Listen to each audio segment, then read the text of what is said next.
Good morning students. आज से आपका चैप्टर स्टार्ट होने जा रहा है इलेक्ट्रोकेमिस्ट्री।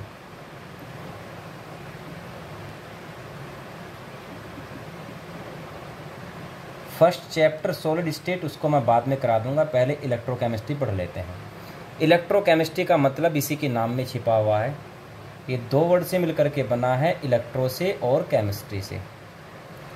तो इसका मतलब होता है उस ब्रांच को हम इलेक्ट्रोकेमिस्ट्री कहते हैं फिजिकल केमिस्ट्री की, जिसमें इलेक्ट्रिकल एनर्जी को केमिकल एनर्जी में कैसे कन्वर्ट किया जाता है और केमिकल एनर्जी को इलेक्ट्रिकल एनर्जी में कैसे कन्वर्ट किया जाता है, इसको हमें स्टडी करना होता है।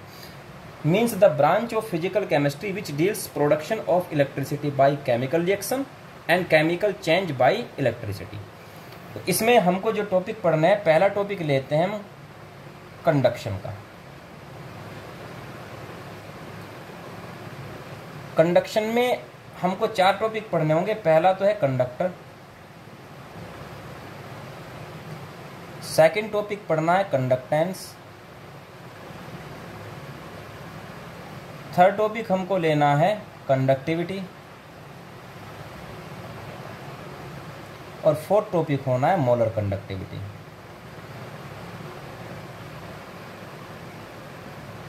तो फर्स्ट टॉपिक ले लेते हैं कंडक्टर। अब कंडक्टर ज़्यादा मुश्किल नहीं है, ये आप पढ़ते आ रहे होंगे 6-7 क्लास से। कंडक्टर किसको कहते हैं? कंडक्टर का मतलब होता है वो मटेरियल जिसमें से इलेक्ट्रिसिटी पास हो जाती है, उसको हम कहते हैं कंडक्टर। अब ये कंडक्टर होते हैं 2 तरीके के। एक होता है इलेक्ट्रॉनिक कंडक्टर और दूसरा होता है इलेक्ट्रोलाइटिक कंडक्टर। इलेक्ट्रॉनिक कंडक्टर का मतलब होता है जिसमें इलेक्ट्रिसिटी जो पास होगी वो इलेक्ट्रॉन की वजह से पास होगी, इसमें इलेक्ट्रिसिटी को इलेक्ट्रॉन लेकर के चलेंगे। और इलेक्ट्रोलाइटिक कंडक्टर का मतलब होता है इलेक्ट्रिसिटी आयनों की वजह से पास होती है। जो आयन्स होते हैं पॉजिटिव आयन, नेगेटिव आयन, ए पॉजिटिव, बी नेगेटिव, या ए पॉजिटिव का मतलब जैसे CO2 पॉजिटिव हो सकता है, Fe2 पॉजिटिव हो सकता है, 3 पॉजिटिव हो सकता है, नेगेटिव Cl नेगेटिव हो सकता है, नाइट्रेट हो सकता है। तो इलेक्ट्रिसिटी अगर इलेक्ट्रॉन की वजह से पास होती है तो इलेक्ट्रॉनिक कंडक्टर, जैसे कि सारी मेटल होती है या फिर नॉन मेटल में ग्रेफाइट आ जाता है। इलेक्ट्रोलाइटिक कंडक्टर जितने भी आपके आयनिक कंपाउंड है वो सारे, या फिर पोलर कंपाउंड है वो सारे, यानी कि मीन्स वो कंपाउंड जो एक्वस सॉल्यूशन में डिसोसिएट हो जाते हैं पॉजिटिव और नेगेटिव आयंस में, वो काम करते हैं इलेक्ट्रोलाइटिक कंडक्टर का। एक होता है इंसुलेटर। इंसुलेटर का मतलब जिसमें इलेक्ट्रिसिटी पास नहीं हो सकती, जैसे कि पेपर हुआ, ग्लास वगैरह हुआ। फिर एक हो जाता है सेमीकंडक्टर। सेमीकंडक्टर मीन्स जो इंसुलेटर और कंडक्टर के बीच का है, आधा इंसुलेटर है आधा कंडक्टर है, जिसकी जो कंडक्टिविटी है वो कंडक्टर से तो कम है। उतना अच्छा कंडक्टर तो नहीं है, मतलब उतनी अच्छी कंडक्टिविटी तो नहीं है जितने कंडक्टर में होती है, लेकिन उतनी भी कम नहीं है जितनी कि इंसुलेटर में होती है। मीन्स इंसुलेटर से ज़्यादा कंडक्टिविटी हो और कंडक्टर से कम हो, उसको हम बोलते हैं सेमीकंडक्टर। तो semiconductor is which have conductivity between conductors and insulators. जैसे कि सिलिकॉन या डोप्ड गैलियम होता है, ये सेमीकंडक्टर का काम करते हैं। एक होता है सुपर कंडक्टर। सुपर कंडक्टर का मतलब होगा जिसकी कंडक्टिविटी बहुत ही ज़्यादा हाई होगी, और कंडक्टिविटी और रेजिस्टेंस एक दूसरे के उल्टे होते हैं। रेजिस्टेंस का मतलब होता है इलेक्ट्रिसिटी को जो अपोज करता है। तो अगर इलेक्ट्रिसिटी को अपोज करने वाला कोई है ही नहीं, मीन्स रेजिस्टेंस 0 है, उसी को हम बोलते हैं सुपर कंडक्टर।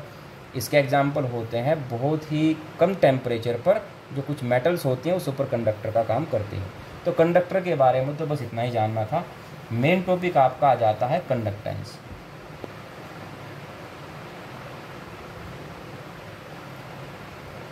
कंडक्टेंस को सिंपल वर्ड में समझ लीजिए आप। इसका मतलब होता है कि किसी भी मटेरियल की खुद की जो कैपेसिटी है कि वो इलेक्ट्रिसिटी को कितना अपने अंदर से जाने दे रहा है, कितनी इलेक्ट्रिसिटी उसके अंदर से पास हो सकती है, उसी की जो माप होती है, उसी का जो मेजरमेंट होता है वो होता है कंडक्टेंस।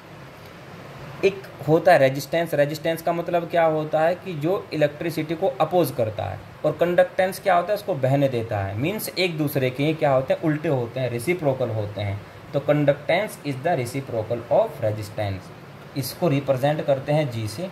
तो जी इक्वल टू होगी, किसका उल्टा है, किसका रिसिप्रोकल है, रेजिस्टेंस का, 1/r। तो जी इक्वल टू हो जाता है 1/r। और इसकी यूनिट क्या हो जाएगी, आर की यूनिट आप सबको पता है ओम होती है, तो कंडक्टेंस की यूनिट क्या हो जाएगी, ओम इनवर्स। या इसको एक दूसरी यूनिट में और मेज़र करते हैं इसको, जिसको हम कहते हैं सीमेंस, ऐसी जिसको रिप्रेजेंट करते हैं। ओम इनवर्स इक्वल टू होता है 1 सीमेंस के। नेक्स्ट टॉपिक लेना है हमको कंडक्टिविटी। कंडक्टिविटी भी कह सकते हैं इसको, एक दूसरा का इसका दूसरा नाम होता है स्पेसिफिक कंडक्टेंस।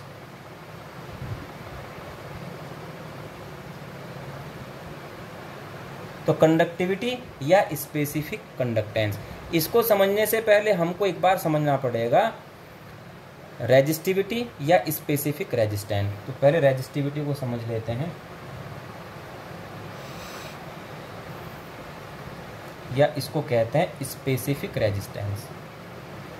स्पेसिफिक रेजिस्टेंस, जो रेजिस्टेंस होता है ये फिजिक्स में भी आपने पढ़ा होगा।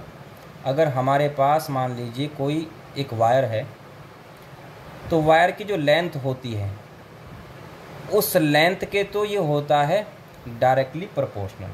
जो रेजिस्टेंस आर होता है वो डायरेक्टली प्रोपोर्शनल है लेंथ के। लेंथ जितनी ज़्यादा होगी रेजिस्टेंस उतना ही ज़्यादा होगा। लेकिन जो इसका क्रॉस सेक्शन का एरिया है, इसकी जो मोटाई है, उसके इन्वर्सली प्रोपोर्शनल होता है। अगर लेंथ को हम L लिख रहे हैं और क्रॉस सेक्शन का जो एरिया है उसको A लिख रहे हैं, तो रेजिस्टेंस लेंथ के तो क्या होगा, डायरेक्टली प्रोपोर्शनल। मीन्स ज़्यादा लेंथ है, वायर की ज़्यादा लेंथ होगी तो उसका रेजिस्टेंस ज़्यादा होगा। मीन्स उसमें उसकी जो कंडक्टेंस है वो कम होगी, इसमें इलेक्ट्रिसिटी कम जाएगी। लेकिन जितनी ज़्यादा मोटाई होगी इलेक्ट्रिसिटी उतनी अच्छी फॉलो होगी उसमें, और मीन्स उसका रेजिस्टेंस क्या हो जाता है, कम हो जाता है। तो R डायरेक्टली प्रोपोर्शनल L के है और इन्वर्सली प्रोपोर्शनल हो जाता है A के। अब इसको हटाने के लिए हमको क्या रखना पड़ेगा, एक कांस्टेंट रखना पड़ेगा। कांस्टेंट होता है रो L/A। यहाँ जो रो है इसी को हम कहते हैं रेजिस्टिविटी या स्पेसिफिक रेजिस्टेंस। और यूनिट क्या हो जाएगी इसकी, अगर हम रो को यहाँ रख लेता हूँ मैं, रो इजकल टू क्या हो जाता है, RA/L। R की यूनिट ओम है, इसकी सेंटीमीटर स्क्वायर है, उसकी सेंटीमीटर है, तो सेंटीमीटर ऊपर जाकर के सेंटीमीटर स्क्वायर से केवल सेंटीमीटर रह जाएगा, यूनिट रहेगी इसकी ओम सेंटीमीटर। अब मान लीजिए जो लेंथ है वो 1 सेंटीमीटर है और जो क्रॉस सेक्शन का एरिया है वो 1 सेंटीमीटर स्क्वायर है, तो रो इजकल टू क्या हो जाएगा, आर के हो जाएगा। मीन्स रेजिस्टेंस और रेजिस्टिविटी दोनों एक ही चीज़ है, लेकिन कब, जब लेंथ 1 सेंटीमीटर हो और जो क्रॉस सेक्शन का एरिया है वो 1 सेंटीमीटर स्क्वायर हो। तो डेफिनेशन क्या हो जाएगी इसकी, the resistance of a conductor which is 1 centimetre long and has 1 centimetre square area of cross section is known as resistivity. तो जिस तरह से जो कंडक्टेंस होती है वो रेजिस्टेंस का रिसिप्रोकल होती है, उसी तरह से जो कंडक्टिविटी होती है वो रेजिस्टिविटी का रिसिप्रोकल होती है। ये इसको स्पेसिफिक कंडक्टेंस कह सकते हैं, तो स्पेसिफिक रेजिस्टेंस का रिसिप्रोकल होती है। अब कंडक्टिविटी के बारे में डिटेल में एक्सप्लेन कर दूंगा मैं नेक्स्ट वीडियो में। तब तक आप इस वीडियो को देखने के बाद अपनी बुक में से एक बार इसको स्टडी कर लेना।